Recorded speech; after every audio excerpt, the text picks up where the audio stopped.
السلام علیکم فرینڈس ہم عشق یارم کی آج نیکسٹ ایپیسوڈ سٹارٹ کرتے ہیں۔ یارم، تم نے مجھے کیوں نہیں بتایا؟ ہزر نے پریشانی سے کہا۔ آج ہی یارم کے ایکسیڈنٹ کا انہیں پتہ چلا تھا۔ ہزر نے اسے لیلا کے بارے میں بتایا تو یارم نے کہا کہ اسے ایکسیڈنٹ کے بارے میں ہمیں بتایا جائے۔ پوری بات بتانے کے لیے یارم منع کر چکا تھا۔ میں بالکل ٹھیک ہوں ہزر، بس ذرا سی چوٹ آئی تھی جو اب ٹھیک ہے، کوئی اتنی بڑی بات تھی ہی نہیں جو میں تم لوگوں کو پریشان کرتا، یارم نے سمجھاتے ہوئے کہا۔ چوٹ چھوٹی تھی یا بڑی، ہزر کو نہیں پتہ تھا کیونکہ وہ اپنی بڑی بڑی چوٹ کو بھی چھوٹی چوٹ کا نام دے کر نظر انداز کر دیتا تھا، اور شاید اسے اس سب کے بارے میں پتہ بھی نہیں چلتا اگر آج وہ روح کو فون کر کے اس کا حال احوال نہ پوچھتا۔ روح نے اسے بتا دیا تھا کہ وہ بائک ریسنگ میں اس کی وجہ سے حصہ لے کر زخمی ہو چکا ہے، اور وہ تو ساری غلطی اپنی ہی بتا رہی تھی، لیکن یارم نے جب اس سے پوری بات بتائی تو ہزر کو کافی کچھ سمجھا گیا، لیکن فی الحال یارم نے اسے کسی بھی قسم کا ایکشن لینے سے منع کر دیا تھا۔ وہ اس سب میں پڑنا نہیں چاہتا تھا، دور کے بارے میں A to Z انفارمیشن نکال چکا تھا۔ یہی وہ لڑکا تھا جس نے اس دن اسے فون کر کے بتایا تھا کہ روح کہاں ہے۔ یہ تو وہ اس کی آواز پہچان کر بھی معلوم کر چکا تھا۔ اس کی آواز سنتے ہی یارم کو پتہ چل چکا تھا کہ یہ وہی ہے اور اس نے اس کی مدد کیوں کی تھی، یہ بات بھی وہ اچھی طرح سے جانتا تھا۔ پھر دبئی میں روح کا اس سے ملنا اور پھر اس کا یہاں آنا، ایک ہی ہوٹل میں رہنا ایک اتفاق بھی ہو سکتا تھا۔ اسی لیے یارم نے فی الحال کے لیے بہت سب کچھ کو ٹال دیا تھا، لیکن زیادہ دیر کے لیے نہیں، کیونکہ یہ معاملہ روح کا تھا اور روح کے معاملے میں وہ کسی بھی قسم کا کمپرومائز نہیں کر سکتا تھا۔ اس نے سوچا تھا کہ وہ روح کو منع کر دے گا خوشی سے بات کرنے یا اس سے ملنے پر، لیکن کل رات روح نے خود ہی اس کے زخموں پر مرہم لگاتے ہوئے کہا کہ اسے ایسی لڑکی سے دوستی رکھنی ہی نہیں ہے جو اس کے شوہر کے زخموں کی وجہ بنے۔ اگر وہ اس کا دل رکھنے کے لیے وہاں نہیں جاتی تو یقیناً یارم کو چوٹ بھی نہیں لگتی، اس لیے اب روح نے خود ہی فیصلہ کر لیا تھا کہ وہ جتنا ہو سکے خوشی سے دور رہے گی۔ مانا کہ خوشی ایک اچھی لڑکی تھی اور اس کی اچھی دوست بھی ثابت ہو سکتی تھی، لیکن یارم سے زیادہ اہم اس کے لیے اور کچھ بھی نہیں تھا۔ بیبی، اب ڈیسائیڈ کر ہی لو کہاں جانا ہے گھومنے کے لیے۔ کب سے اس بک کو ہاتھ میں لیے سوچے جا رہی ہو؟ مجھے اس وقت جلن ہو رہی ہے۔ مجھ سے زیادہ خوش قسمت یہ ہے جسے اتنی توجہ مل رہی ہے۔ اوف یارم، حد ہوتی ہے، یہ ساری جگہ اتنی پیاری ہیں کہ مجھے سمجھ نہیں آ رہا کہ ہم کہاں جائیں، اور اوپر سے آپ تنگ کر رہی ہیں۔ روح کافی کنفیوژن سی لگ رہی تھی کیونکہ یارم نے اس کے سامنے ایک بک رکھی تھی جہاں پر سوئٹزرلینڈ کی بہت ساری خوبصورت جگہ تھی، اور وہ ڈیسائیڈ نہیں کر پا رہی تھی کہ آج کا دن کہاں جائے۔ آج کا سارا دن اس نے روح کا نام کر دیا تھا، اس لیے وہ یہ چاہتا تھا کہ آج کی جگہ بھی وہ ڈیسائیڈ کرے، لیکن روح تو سوچوں میں چلی گئی تھی۔ یارم، یہاں چلتے ہیں، دیکھیں سمندر، دریا، پانی، بہت مزہ آئے گا۔ اس نے ایک پیج کی طرف اشارہ کیا تو یارم ٹھہکا لگا کر ہنسا۔ ڈارلنگ، اس جگہ کو تم ہینڈل نہیں کر پاؤ گی، یہ ایک بیچ ہے اور یہاں پر لوگ کپڑے تک پہننے کا تکلف نہیں کرتے۔ یارم نے ہنستے ہوئے کہا تو وہ اسے گھور کر رہ گئی۔ توبہ ہے یارم، آپ آسان لفظوں میں بھی تو کہہ سکتے تھے کہ یہ جگہ جانے کے قابل نہیں، روح سے گھورتی ہوئی بولی، جبکہ یارم کی مسکراہٹ اب بھی قائم تھی۔ اب ایسی بھی بات نہیں ہے، اگر تم چاہو تو ہم یہاں چل سکتے ہیں اور کچھ نہ صحیح نظارے ہو جائیں گے خوبصورت مقامات کے۔ یارم نے ادھوری بات کی تو روح کو غصہ آ گیا۔ میں دیکھ رہی ہوں یارم، یہاں آنے کے بعد آپ بہت بگڑ گئے ہیں، کچھ زیادہ ہی شوق نہیں چڑھا آپ کو ایسی برہنہ دوشازیوں کو دیکھنے کا؟ وہ غصے سے بولی، مجھے تو میری شہزادی کو دیکھنے سے فرصت نہیں ملتی، تو تمہارے لیے کہہ رہا تھا میں کہ اپنی آنکھوں سے دیکھنا چاہیے کہ دنیا میں کیسی کیسی انسانی مخلوق پائی جاتی ہیں۔ یارم، بات بدل گیا اور اس کے بعد سچائی تھی اور کردار کا کھڑا اور صاف کبھی کسی عورت کے لیے غلط سوچ ہی نہیں سکتا تھا۔ اگر وہ عیاش پسند ہوتا تو کون روک سکتا تھا اسے؟ وہ دبئی کا ڈان تھا، پورا انڈر ورلڈ اس کے اشارے پہ چلتا تھا، کس کی اوقات تھی کہ اس کے سامنے انکار کرنے کی؟ یہ تو اس کی روح تھی جس کے سامنے وہ اپنا دل ہار بیٹھا۔ اسے ایک نظر دیکھنے کے بعد دوبارہ کسی عورت کو دیکھنے کی خواہش نہ جاگی۔ اس کے لیے تو دنیا کی سب سے خوبصورت عورت اس کی روح تھی، جس کے سامنے دنیا کا حسن کوئی اہمیت نہیں رکھتا تھا۔ روح کی چاہت، روح کی قربت، روح کی محبت حاصل کرنے کے لیے وہ کسی بھی حد تک جا سکتا تھا۔ اس کی ساری محبت، ساری چاہت، ساری وفائیں صرف اور صرف روح تک محدود تھی۔ اسی لیے تو روح نے سر اٹھا کر کہا کہ یہ شخص صرف اور صرف اس کا ہے، اور وہ کسی کی طرف آنکھ اٹھا کر دیکھے ایسا ممکن نہیں تھا۔ بہت مچکس آخر وہ ایک جگہ جانے لگا ارادہ کر چکے تھے، یہ ایک امبریلا ریسٹورنٹ تھا۔ یہاں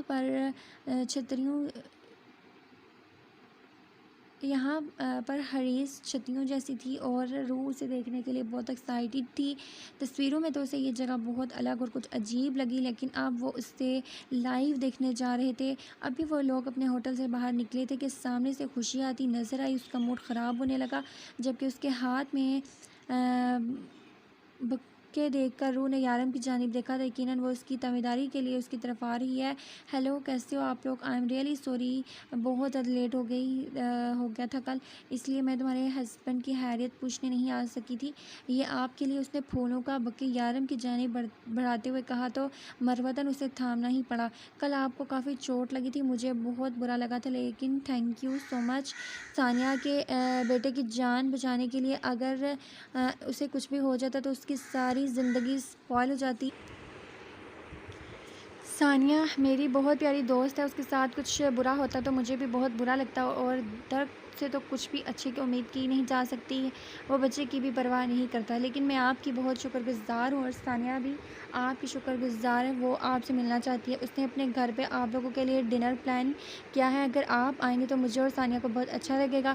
نہیں، ہمارا کچھ اور پلان ہے خوشی، ہمارا اگلا پورا ہفتہ مصروف ہے، ہم نہیں آ سکیں گے۔ روح نے فوراً معذرت کرنی چاہی، اور اسے روح کی بات بہت اچھی لگی تھی۔ چلو، اسے تھوڑی عقل تو آئی۔ یارم نے شکر کیا تھا۔ آف کورس آپ لوگ بزی ہیں، آپ یہاں اپنے ہنی مون کے لیے آئے ہیں، ایسے میں میرا انوائٹ کرنا کچھ عجیب لگتا ہے، لیکن اگر آپ آتے تو ہمیں خوشی ہوتی۔ خوشی نے پھر سے کہا، میں نے کہا نا خوشی، ہمارا اگلا ہفتہ پورا مصروف ہے، ہم اگلے ہفتے واپس جانے والے ہیں، اور جانے سے پہلے ایک دوسرے کے ساتھ وقت گزارنا چاہتے ہیں۔ شاید ہم یہاں بھی زیادہ وقت نہ گزاریں، میرا مطلب ہے ہم ہوٹل کے باہر ہی رہیں گے۔ اگر ہمارا ہوٹل کے آس پاس کہیں جانے کا پلان ہوتا تو تمہارا انویٹیشن ضرور قبول کرتے، لیکن ہم آس پاس نہیں رہیں گے، بلکہ ہمارا ارادہ دوسرے شہر جا کر گھومنے کا ہے۔ روح نے لمبی چوڑی تمہید باندھی تھی۔ ٹھیک ہے روح، اگر تم لوگ نہیں آ سکتے تو اٹس اوکے، لیکن پھر بھی میرے اور ثانیہ کی طرف سے تھینک یو ضرور ایکسیپٹ کر لینا۔ اس کی معذرت کو قبول کرتے ہوئے کہا اور اس سے ملنے کے لیے آگے بڑھی، لیکن یارم کے غصے کو سوچتے ہوئے اس نے فوراً اپنا ہاتھ مضبوطی سے خوشی کے ہاتھ میں دے دیا، جبکہ خوشی جو اس کے گلے لگنا چاہتی تھی شرمندہ سی ہو کر پیچھے ہٹ گئی۔ چلے یارم، دیر ہو رہی ہے، وہ یارم کا ہاتھ تھامتے ہوئے بولی تو یارم سر ہلاتا اس کے ساتھ آگے بڑھ گیا، جبکہ خوشی وہیں کھڑی حیرانی سے دیکھ رہی تھی۔ پھر اپنا موبائل نکال کر کسی کا نمبر ملایا۔ روح بہت عجیب بیہیو کر رہی تھی، شاید وہ مجھ سے بات نہیں کرنا چاہتی، اور میرا نہیں خیال کہ وہ اس دوستی کو بھی آگے تک رکھنا چاہے گی۔ فون پر کسی سے کہتی بہت مایوس لگ رہی تھی، جب دوسری طرف سے کسی نے کچھ کہا اور پھر سے خوشی بولی، تو کیا تمہیں کوئی فرق نہیں پڑتا؟ وہ سچ میں حیران تھی، بے حد حیران۔ تم ایک انتہائی پتھر دل انسان ہو، انتہائی بے حس انسان ہو، میں پچھتا رہی ہوں تم سے محبت کر کے۔ وہ غصے سے کہتے فون رکھ کر ایک بار پھر سے دور جاتے روح اور یارم کو دیکھ رہی تھی۔ میں جانتی ہوں تم اس سے محبت کرتے ہو، بے حد محبت کرتے ہو، لیکن کبھی اسے نہیں بتاؤ گے۔ بڑبڑاتے ہوئے مایوسی سے پلٹ گئی۔ روح تمہارا انداز بہت عجیب تھا، تم نے اس سے دوستی کی ہے، اس سے اس طرح سے بات کرنا عجیب لگتا ہے بہت۔ کیا تم نے کبھی ہزر یا شار سے اس طرح سے بات کرتے ہوئے دیکھا مجھے؟ میں جانتی ہوں یارم میرا انداز اس سے برا لگا ہوگا، لیکن میں اس پر ظاہر کرنا چاہتی تھی کہ میں دوستی نہیں رکھنا چاہتی، اس سے نہیں کوئی زبردستی کا دوست بن سکتا ہے۔ اس کی وجہ سے، اس کی ضد جس کی وجہ سے آپ کو چوٹ لگی، اور میرے لیے آپ سے زیادہ اہم کچھ بھی نہیں ہے یارم، مجھے کوئی فرق نہیں پڑتا کہ اسے کتنا برا لگتا ہے۔ وہ آنکھوں میں نمی لیے بولی کہ یارم بے اختیار مسکرا دیا۔ میرا بچہ، اگر تمہیں کوئی فرق نہیں پڑتا تو رو کیوں رہی ہو؟ وہ اس کی آنکھوں میں جھانکتے ہوئے پوچھنے لگا۔ یہ سچ تھا کہ خوشی کا دل دکھا کر اس کا اپنا دل بھی دکھا تھا۔ خوشی جیسے پیاری سی لڑکی سے اس طرح سے بات کر کے تو خود بھی ہرٹ ہوئی تھی۔ یارم میں نے کہا نا، میری زندگی میں سب سے اہم آپ ہیں، آپ سے زیادہ اور کچھ بھی نہیں، میری اس کے ساتھ دوستی نہیں ہے۔ اور کل جو کچھ ہوا اس کے بعد تو مجھے اس سے بالکل دوستی نہیں رکھنی۔ کیسے غیر انسانی کھیل کھیلتے ہیں یہ سب لوگ، ذرا سوچیے اگر وہاں آپ نہیں ہوتے تو اس بچے کو ضرور کچھ ہو جاتا اور پھر اس لڑکی ثانیہ کی زندگی برباد ہو جاتی۔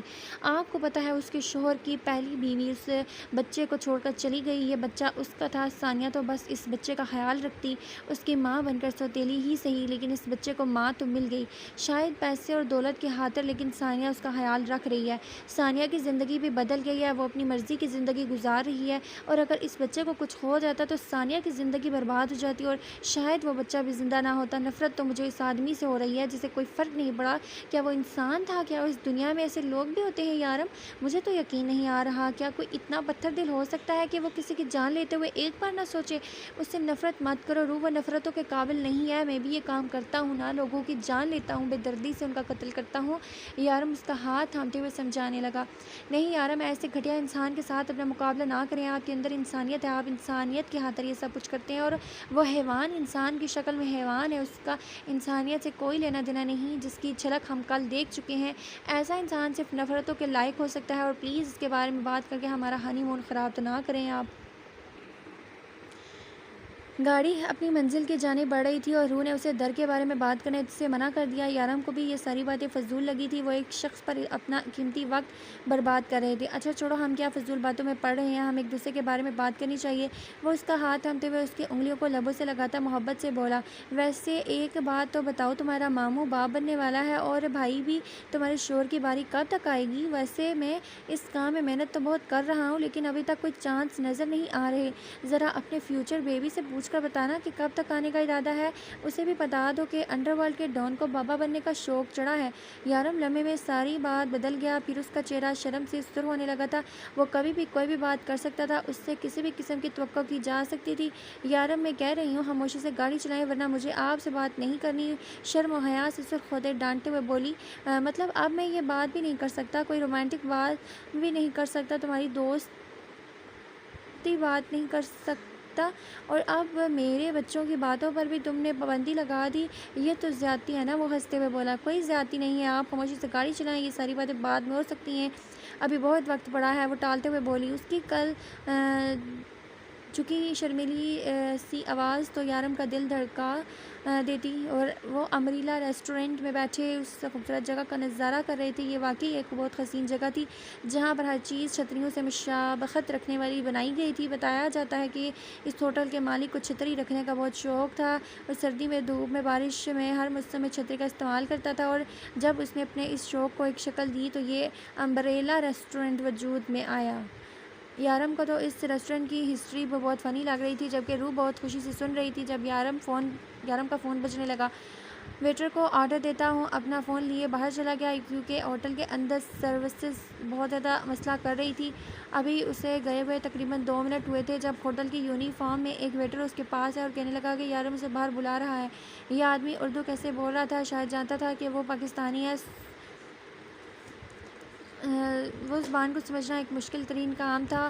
اس کی بات کو سمجھ کر مسکراتے ہوئے اٹھ کر اسی راستے پر چلی گئی جہاں سے یارم باہر نکلا تھا۔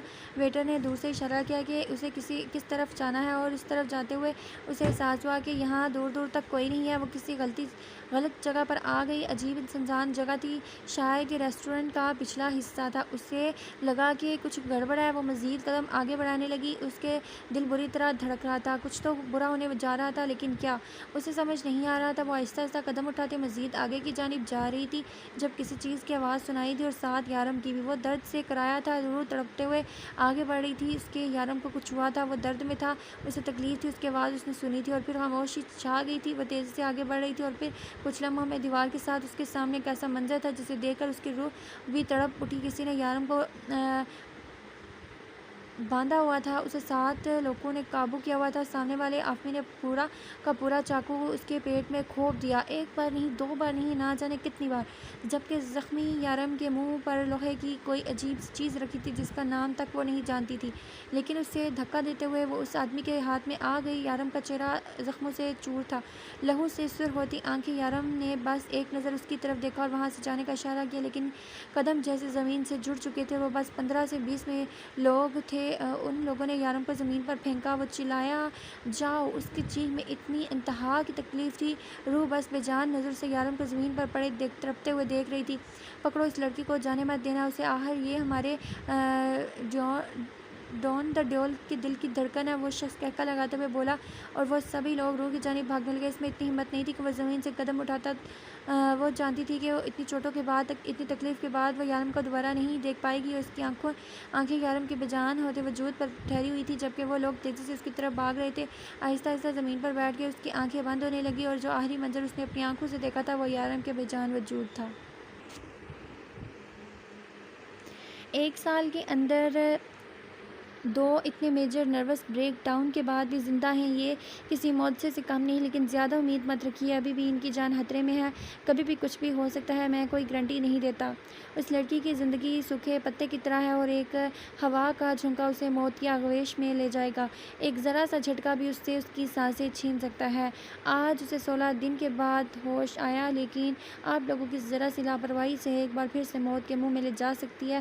فی الحال میں آپ لوگوں کو یہی سجیشن دوں گا کہ اسے ہسپتال میں رہنے دیں، کیونکہ ابھی کچھ بھی ہو سکتا ہے، ٹینشن زدہ ماحول میں اس کی طبیعت بگڑ سکتی ہے، اور جہاں تک اس کی حالت نظر آ رہی ہے، میرا نہیں خیال کہ آپ لوگ اس کا بہتر خیال رکھ سکیں گے۔ آگے آپ لوگوں کی مرضی، جو آپ کا فیصلہ ہوگا۔ فی الحال وہ ہوش میں تو آج کی ہے، لیکن ہوش کی دنیا سے بیگانہ ہے۔ اس کے آگے پیچھے کیا ہو رہا ہے فی الحال تو اسے کچھ بھی سمجھ نہیں آ رہا۔ دوائیوں کا بھی بے حد اثر ہے، اس لیے ایک ڈاکٹر ہونے کے ناطے میں یہی کہوں گا کہ اگر اس کی جان عزیز ہے تو اس کے سامنے ایسی کوئی بھی بات نہ کریں جس سے وہ ٹینشن لے۔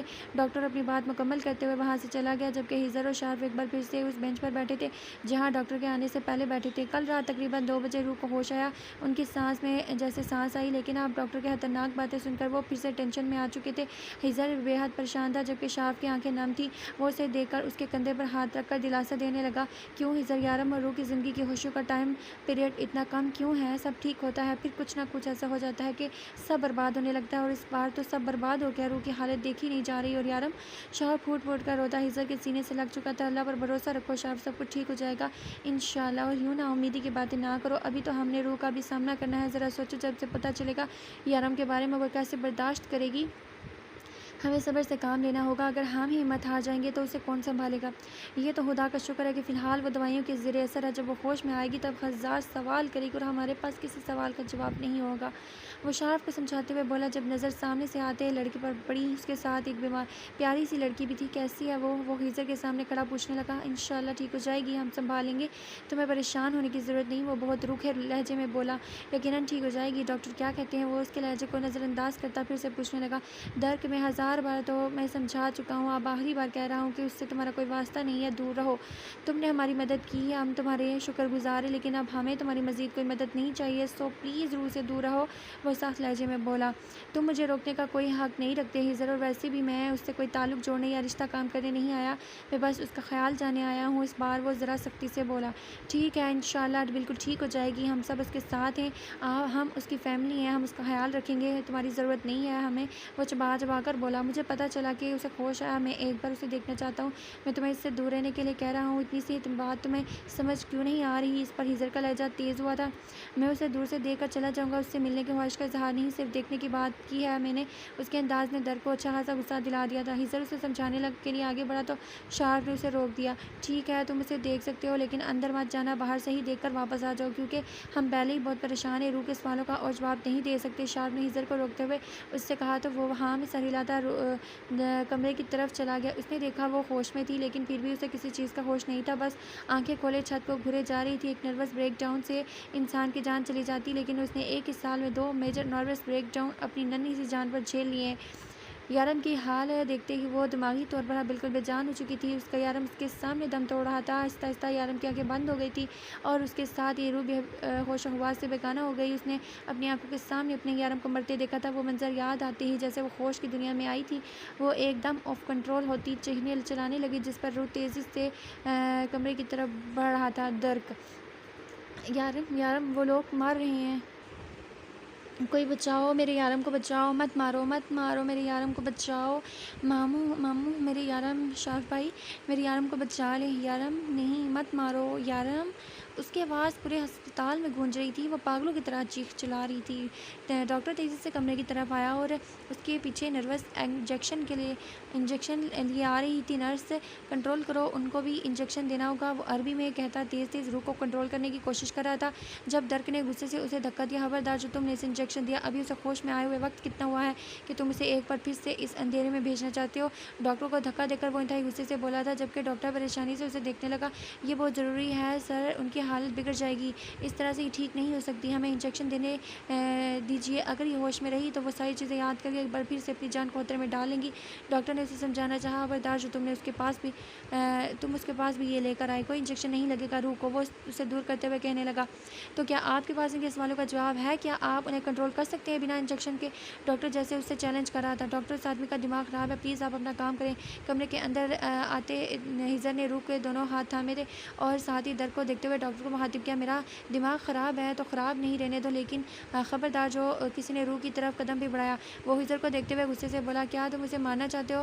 ہاں، تمہارے لیے یہ مشکل تھوڑی ہوگا، آخر اپنے باپ کو بھی تم نے مارا تھا، جان لینا تو تمہارے لیے بہت آسان ہے نا؟ ہیزر ایک گلفز چبا چبا کر بولا، لیکن ڈرک نے اس کی بات کا کوئی اثر نہیں لیا تھا۔ اس کے ذہن پر اس وقت اس کا شوہر سوار ہے ہیزر صاحب، اور اس کا شوہر مر چکا ہے، یہ سوچ ہی اس کی جان لے لے گی۔ اس کے حواس پر، اس کے ہوش پر صرف اور صرف اس کے شوہر کا قبضہ ہے، وہ اپنے شوہر کے علاوہ اور کچھ نہیں سوچتی۔ اور آپ کو جو یہ غلط فہمی ہے کہ یہ بے ہوش ہو جائے گی تو زندہ بچی رہے گی، دور کر لیں، کیونکہ یارم کاظمی روح میں بستا ہے، یارم کی سانس بند ہو چکی ہے، یہ سوچ اس کی دھڑکن روک دے گی۔ اگر یقین نہ آئے تو آزما کر دیکھ لو۔ اس کی آنکھوں میں آنکھیں ڈال تھا، وہ روح کی زندگی پر بازی کھیلنے کی دعوت دے رہا تھا، جبکہ ڈاکٹر ان دونوں کی بحث کو دیکھ رہا تھا۔ انجیکشن لگانا ہے یا نہیں؟ ڈاکٹر نے پھر پوچھا، کیونکہ روح مسلسل چلا رہی تھی۔ نہیں، وہ ان حالات کا مقابلہ کرے گی، ڈر کر کبوتر کی طرح آنکھیں بند نہیں کرے گی۔ وہ ڈاکٹر کو کہتا ایک نظر ہیزر کی طرف دیکھ کر چلاتا ہوا بولا، جبکہ ہیزر خاموش ہو چکا تھا، چیختی چلاتی روح کی جانب بڑھا، ماموں میرے یارم کو بچاؤ، شارک بھائی میرے یارم، ماموں میرے یارم۔ وہ لڑی جا رہی تھی، کوئی بھی اسے کنٹرول نہیں کر پا رہا تھا۔ جب در اس کے پاس آ کر سختی سے بولا، میرے یارم، وہ سختی ہوئی بولی، ماموں میرے یارم، میں نے کہا ایک دم چپ، اب تم ایک لفظ بھی نہیں بولو گی، سمجھی؟ وہ سخت لہجے میں تھا، خوشی بھی پریشان تھی۔ میرے یارم کو بچاؤ، وہ مار رہے ہیں میرے یارم کو، وہ پھوٹ پھوٹ کر روتی اسے التجا کر رہی تھی۔ جب ڈرک نے آگے بڑھ کر اسے اپنے سینے میں چبایا، اس کی حالت پر شارف کے ساتھ ایک پہلی بار ہیزر کی آنکھیں نم ہو گئی۔ رخ، میری بات کو غور سے سنو اور سمجھو بھی۔ وہ اسے خاموش کرواتا اس کا چہرہ اپنے ہاتھوں میں لیے کہنے لگا، جو بھی ہوا بہت برا ہوا، یارم پر اس کے دشمنوں نے حملہ کیا، لیکن تمہیں مضبوط بننا ہوگا، تمہیں ان حالات کا مقابلہ کرنا ہوگا، یارم کے بغیر تمہیں ہمت سے کام لینا ہوگا۔ وہ آہستہ سے اسے سمجھا رہا تھا، جبکہ روح حالی حالی نظروں سے اس کا چہرہ دیکھ رہی تھی اور اب اس کے الفاظ پر جیسے الجھ کر رہ گئی۔ یارم کے بغیر مطلب وہ سچ میں اسے چھوڑ کر جا چکا تھا؟ نہیں، میرے یارم کہاں ہیں؟ مجھے میرے یارم کے پاس جانا ہے، مجھے نہیں رہنا اپنے یارم کے بنا۔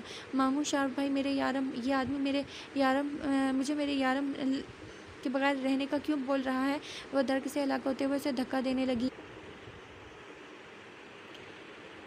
شارک میں ہمت نہیں ہو رہی تھی کہ وہ روح کے قریب جاتا، لیکن ہیزر ہمت کر کے اس کے پاس آیا اور اسے تھام کر اسے سینے سے لگا لیا۔ سب کچھ ٹھیک ہو جائے گا، میں وعدہ کرتا ہوں تم سے، روح میں سب ٹھیک کر دوں گا، تمہارا ماموں ہے نا، بس تم تھوڑا صبر کرو۔ وہ اسے دلاسا دیتے ہوئے بول رہا تھا، لیکن روح کے دل و دماغ پر بس ایک سوچ سوار تھی کہ اس کا یارم اسے چھوڑ کر چلا گیا۔ کیا سب کچھ ختم ہو گیا؟ کیا میرے یارم نہیں رہے؟ اللہ نہ کرے، کیا بکواس کر رہی ہوں، میں جانتی ہوں مجھے تنگ کر رہے ہوں گے، میں انہیں بہت ستاتی ہوں نا، میں وعدہ کرتی ہوں ماموں، آج کے بعد میں انہیں بالکل تنگ نہیں کروں گی، وہ جو کہیں گے میں وہ کروں گی، ان کی ساری باتیں مانوں گی، پلیز ان سے کہیں میرے ساتھ اس طرح نہ کریں، دیکھیں مجھے سانس نہیں آ رہی۔ ماموں، روح اپنے یارم کے بغیر مر جائے گی؟ ہاں، روح مر جائے گی، روح نہیں جی پائے گی اپنے یارم کے بغیر۔ شارف کو مر جانا چاہیے، اگر یارم نہیں تو روح بھی نہیں، یہ کیسی محبت ہے؟ میرے یارم مجھے چھوڑ کر چلے گئے اور میں اب تک زندہ ہوں، یا اللہ مجھے موت دے۔ روح اس کی بات پر ہیزر کے ساتھ ساتھ ڈرک بھی اس کے سخت الفاظ پر دھاڑا، کیا بکواس کر رہی ہو، ایسا کیسے کہہ سکتی ہو تم؟ اتنی ناشکری، اتنی گمراہی، یہ کون سے رستوں کی مسافر بن رہی ہو تم؟ اللہ کو ایسے انسان پسند نہیں ہے، ہیزر نے اسے سختی سے ٹوکتے ہوئے کہا تو وہ ایک بار پھر سے پھوٹ پھوٹ کر رونے لگی، لیکن ہیزر سے یہ سب کچھ برداشت نہیں ہو رہا تھا۔ روح کے آنسو، اس کی تکلیف، اس کی تڑپ اس کی برداشت سے باہر تھی، خود پر اتنا کنٹرول کرنے کے باوجود بھی وہ خاموش نہ رہ سکا۔ انڈر ورلڈ کے اندر بہت سارے لوگ ایسے ہیں جو یارم کی جگہ پر قبضہ کرنا چاہتے ہیں، اس کی جگہ ڈون بن کر دبئی پر اپنی حکومت چلانا چاہتے ہیں۔ یارم کا قبضہ صرف دبئی تک محدود نہیں بلکہ بہت سارے ملکوں کا انڈر ورلڈ مافیا اس کے انڈر کام کر رہا ہے۔ یارم کی زندگی کا ایک ایک پل خطرے سے خالی نہیں۔ کچھ عرصے سے روس کے ڈان ولیکس میتھو کی نظر یارم پر تھی۔ وہ یارم سے دبئی کا مافیا ورلڈ خریدنا چاہتا تھا، جس کے لیے وہ کافی وقت سے کوشش کر رہا تھا، لیکن یارم کی طرف سے انکار ملا۔ اپنی ہر کوشش میں ناکام ہونے کے بعد اس نے اپنے قدم پیچھے ہٹا لیے۔ ہمیں یہی لگ رہا تھا کہ اب وہ دوبارہ کبھی یارم کے راستے میں نہیں آئے گا، لیکن یہ ہماری غلط فہمی تھی۔ پچھلے 6 مہینے سے پل پل یارم پر نظر رکھے ہوئے تھا۔ یارم کو اس حوالے سے شک تو تھا، لیکن ہم پریشان ہو گئے یہ سوچ کر اس نے ہم سے یہ کچھ بھی شیئر نہیں کیا۔ وہ یارم کے بارے میں ساری انفارمیشن نکال چکے تھے۔ وہ یارم کے ایک ایک پل پر خبر رکھے ہوئے تھے، ایک ایک سیکنڈ کا حساب جانتے تھے۔ وہ تمہارے بارے میں بھی سب کچھ جان چکے تھے، تم یارم کے لیے کیا ہو۔ وہ لوگ تمہیں یارم کے خلاف استعمال کرنا چاہتے تھے۔ انہیں پتا تھا کہ تم یارم کی کمزوری ہو اور وہ تمہارے لیے کسی بھی حد تک جا سکتا ہے، اس لیے ان لوگوں نے تم لوگوں کا پیچھا کیا اور سوئٹزرلینڈ پہنچ گئے۔ ان کا ارادہ تمہیں پھنسا کر یارم سے اپنا مطلب پورا کروانے کا تھا، اور وہ لوگ اپنا یہ کام امبریلا ریسٹورنٹ کرنے والے تھے، لیکن اس سب کی خبر ہمیں وقت سے پہلے مل گئی۔ میں نے اس دن یارم کو فون کر کے سب کچھ بتایا، لیکن اس سے پہلے وہ تمہیں ہوٹل کی پچھلی سائڈ بھلا چکے تھے۔ تم سے پہلے یارم وہاں پہنچ گیا اور ان لوگوں نے یارم پر جان لیوا حملہ کر دیا۔ ان لوگوں کا مقصد یارم کو جان سے مارنا تھا اور یارم کا مقصد ان لوگوں کے ہاتھوں مر جانا تھا۔ میرا مطلب ہے ہماری پلاننگ کا حصہ۔ ہیزر نے ٹھہر کر کہا تو اسے بے یقینی سے دیکھنے لگی۔ تمہارے وہاں آ جانے کی وجہ سے ہمارا پلان فیل ہو گیا، کیونکہ یارم کا سارا دھیان تمہاری طرف جا چکا تھا۔ اسے لگا تھا کہ وہ لوگ تمہیں نقصان پہنچائیں گے۔ اس سے پہلے کہ وہ تمہیں بچاتا ان لوگوں نے یارم کو موت کے منہ تک پہنچا دیا۔ زہریلے چاقو اور بازو پر 2 گولیاں لگنے کے باوجود بھی اس نے اکیلے ان کا مقابلہ کیا، لیکن تمہیں بے ہوش دیکھ کر وہ بے جان ہونے لگا تھا۔ درک نے اس کی بہت مدد کی۔ ان سب کے سامنے مرنے کا ڈرامہ کرنے کے بجائے وہ ان سب کا قتل کر کے تمہیں ہسپتال لے آیا۔ ڈاکٹر نے 24 گھنٹے دیے تو میں ہوش میں لانے کے لیے۔ یارم کی وہ خال دیکھ کر تمہارا نروس بریک ڈاؤن ہو گیا۔ 24 گھنٹے بنا کسی سہارے کے وہ یہاں کھڑا رہا۔ ڈاکٹر کے 1000 بار کہنے کے باوجود نہ تو اس نے اپنا علاج کروایا، نہ ہی آپریشن تھیٹر سے باہر نکلا، لیکن 24 گھنٹے کے اندر زہریلی چاقو کا زہر اس کے پورے جسم میں پھیل گیا، لیکن پھر بھی وہ اپنا علاج کروانے کو تیار نہ تھا۔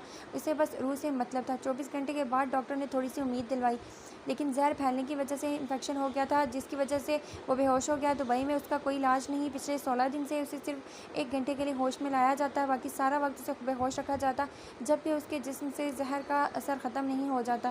لیکن اس 1 گھنٹے میں وہ تم سے ملنے کی اتنی ضد کرتا کہ ڈاکٹر مجبور ہو کر اسے دوبارہ بے ہوش کر دیتے۔ انڈر ورلڈ مافیا کو بچانے کے لیے یارم کا زندہ رہنا ضروری ہے، اور وہ زندہ تب رہ سکتا ہے جب وہ یہاں سے دور ہوگا، کیونکہ روسی مافیا کو بس یہی پتا ہے کہ ڈیول مر چکا ہے، اور اب اگر وہ یہاں واپس تمہارے پاس آیا تو وہ لوگ اسے جان سے مار ڈالیں گے۔ تم میری بات کو سمجھ رہی ہو نا؟ اسے تم سے دور رہنا ہوگا، ہم یہی ظاہر کریں گے کہ وہ یہاں نہیں ہے۔ ہیزر اسے سمجھاتے ہوئے کہہ رہا تھا اور اب اس کے جواب کا انتظار کر رہا تھا۔ شارف بھائی، مجھے نماز پڑھنی ہے۔ وہ کافی دیر کے بعد بولی۔ روح، اب تو صبح کے 9 بج رہے ہیں، نماز کا وقت نہیں ہے۔ اسے پرسکون دیکھ کر ہیزر نے کہا، مجھے اللہ کا شکریہ بولنا ہے ماموں، اور اللہ سے محبت کا اظہار کرنے کے لیے وقت کی کوئی قید نہیں ہوتی۔ آج مجھے یقین ہو گیا کہ میرے اللہ جی مجھ سے بہت محبت کرتے ہیں، اور وہ میرے یارم کو کچھ نہیں ہونے دیں گے۔ وہ بہت صبر سے وہ بولی تھی۔ ہیزر اور شارف کو لگا تھا کہ وہ یارم سے بات کرنے کیا ملنے کی ضد کرے گی، لیکن اب تو وہ بہت پرسکون لگ رہی تھی، لیکن اس کے لیے یارم کا زندہ ہونا زیادہ اہم تھا۔